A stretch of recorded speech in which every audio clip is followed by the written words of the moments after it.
Next up, we got my man Danny Tufo or D24 Heat Up Danny.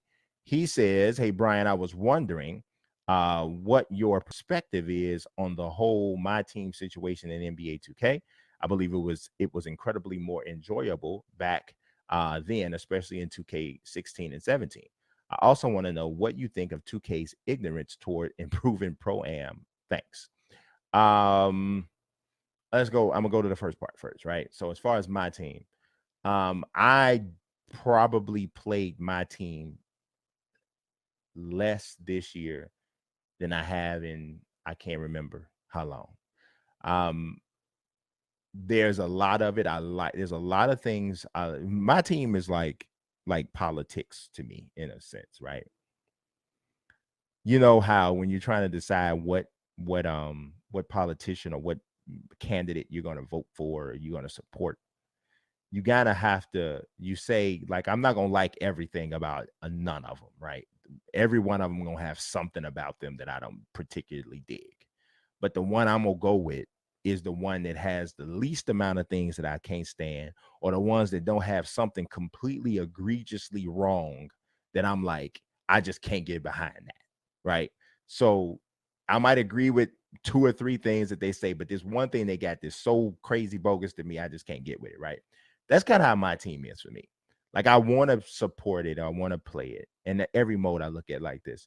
But they have some really cool stuff, like the different things you can do in my team.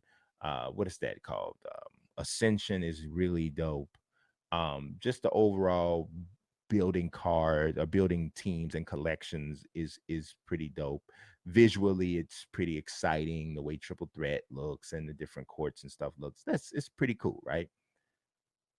But the deal breaker for me is around about February, late January, the mode just gets absolutely ridiculous. I mean, it just gets to the point where it don't even feel like you playing basketball anymore.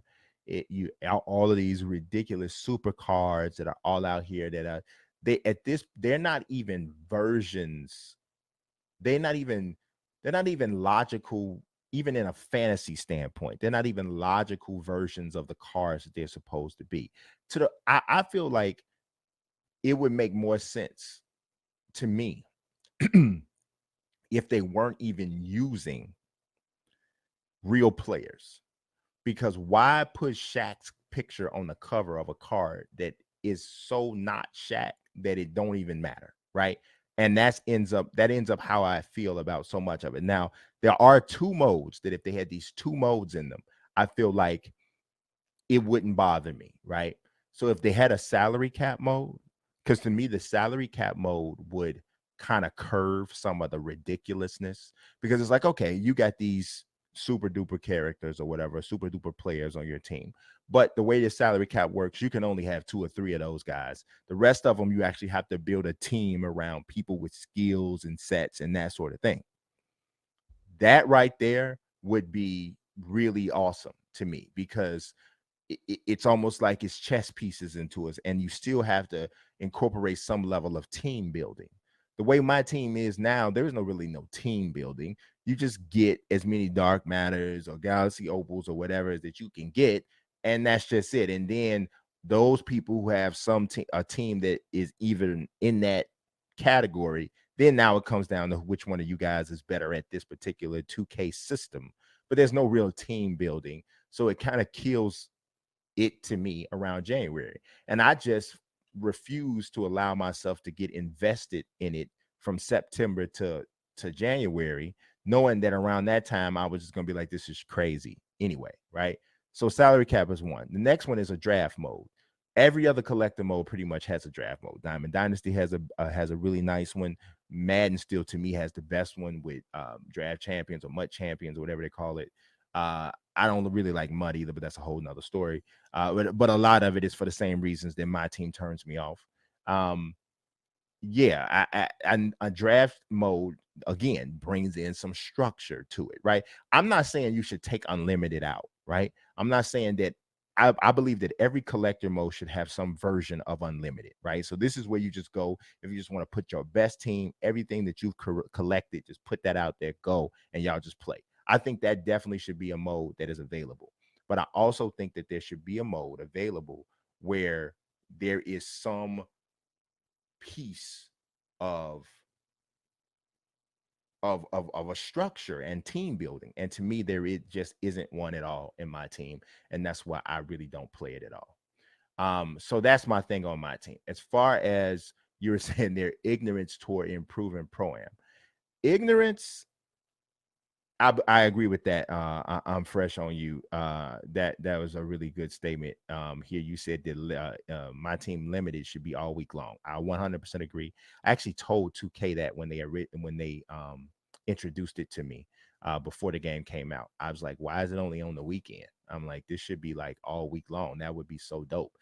That's actually what Diamond Dynasty does. They have events, and it is just it. A Diamond Dynasty has events, and it is the equivalent of My Team Limited, but it goes for at least a week. I think it is. I don't know how exactly how long it goes, but I think it goes a week. Right now, they have one called Switch It Up.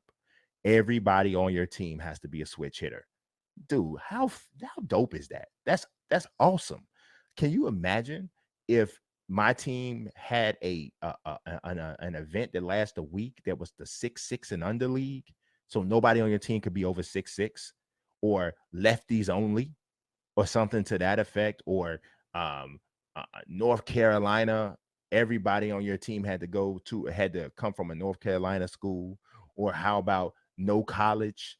Everybody in your team had to be had to be from had to have come straight out of high school, or something. It's almost limitless, right? It's almost limitless, or you could have something like college players of the year or NCAA champion. So everybody on your team had to be a part of a national championship team. I mean, that right there to me is how you really make my team have some other type of value. You diversifying the mode, and it ain't in there right now, right? So to answer the second part, you said ignorance toward improving pro am. Ignorance means you don't know. It's not that 2K doesn't know. They know that you should be able to set up leagues in pro am. They know that you should have like stat tracking and like a commissioner tool in pro am. They know that. I feel that there is some hesitation to do it because maybe they don't want to compete with the 2K League or something, which I think is ridiculous, because I think if you allow people to set up their own leagues in Pro-Am and give them commissioner-like tools, I think all you're doing is helping to create a feeder league for 2K League, which is only going to strengthen the 2K League, and I know that the 2K League and 2K are actually separate entities. I don't know if a lot of people know that. They're not the same company. It's a joint venture, but this is the 2K League is mostly the NBA's league.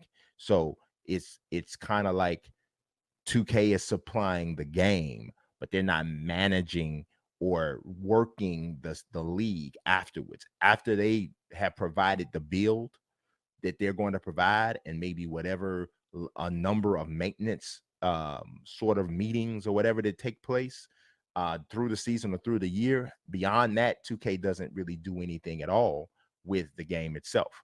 With the league itself. So that's something I don't know if a lot of people know that, but that's actually how that functions. So I don't think there's an ignorance in terms of pro-am. I just think that there's a philosophical difference, and there's also probably some tech limitations as well.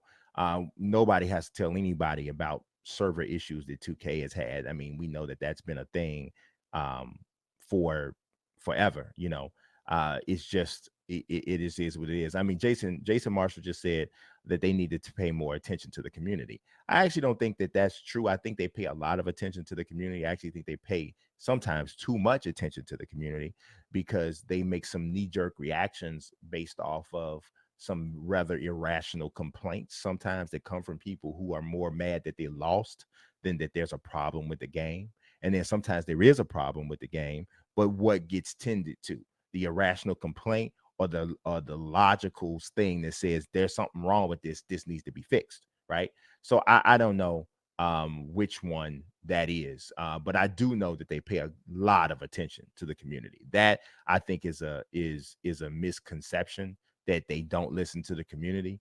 And I think people say that when they want something, either right or wrong, and it doesn't get put in. And just because they didn't put something in after someone said it didn't mean that they didn't listen. It just means they chose not to do it. And honestly, I don't know if one is better than the other, to be honest, because if you hear me and you hear what I'm saying and you know that I have a point and you don't bring it in, then that's just as bad, if not worse, than ignoring it altogether, to be honest. But I know for a fact they listen to the community, and I know for a fact that they try to incorporate some stuff that people want. But the thing of it is, they can't put everything in too. That's the other, that in being fair, they can't put everything in that everybody wants, because so many 2K people and 2K fans play the game differently, right? The stuff that's important to me as a person who is primarily a my NBA guy, and then the next thing that I would probably play more is my team if they didn't have those things I talked about that I don't like. And then the next thing I'd probably play next most is my career. And then after that, it'd probably be park and pro am. That's the way my personal preference of playing the game would work. I play a lot of play now online too. I like that, even though the players aren't as good as they are when you play my team, just in terms of the human players you play.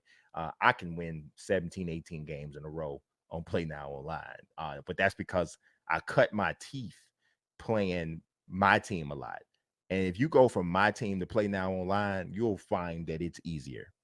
First of all, not everybody's Superman on the court. And then second of all, just the player bases are different. They're not as there's some people who play now online who are really good at the game, but it's just not as many of them as it is as in when you're playing my team. But that is something that I enjoy, because I actually kind of enjoy playing more with regularly rated players than I enjoy playing with spruced up, jacked up guys in 2K. So yeah, I don't think it's ignorance. I think it's just a matter of they either have a technical issue, or they don't believe, or there's some sort of conflict in fleshing pro am out more.